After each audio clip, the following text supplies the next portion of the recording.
హరే కృష్ణ.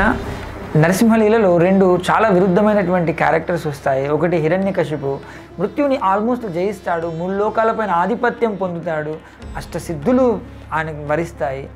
అయినప్పటికీ అతను చిట్ట చివరిన అతని కొడుకు మాట వినకుండా భగవంతుని విరోధించడం వల్ల భగవంతుని చేతిలో సంహరింపబడతాడు. అదే ప్రహ్లాదుడు ఎల్లప్పుడూ భగవన్ నామస్మరణలో ఉంటాడు. అతన్ని చంపడానికి ఎంతోమంది ఎన్నో రకాలుగా ప్రయత్నం చేసినప్పటికీ అతన్ని ఎప్పుడు మృత్యువు దరిచేరలేదు. అలాగే చిట్ట చివరిన ప్రహ్లాదుని భగవంతుడు స్వయంగా తన ఒళ్ళో కూర్చోబెట్టుకొని ముద్దాడుతాడు, తల నిమురుతాడు. ఈ ఇద్దరిట్లో ఎవరి జీవితం సాఫల్యం? ప్రహ్లాదుందే కదా. సో మనం అతని చెప్పిన మార్గంలోనే ఎప్పుడూ భగవత్ చింతనతో మన జీవితాన్ని గడపాలి. హరే కృష్ణ.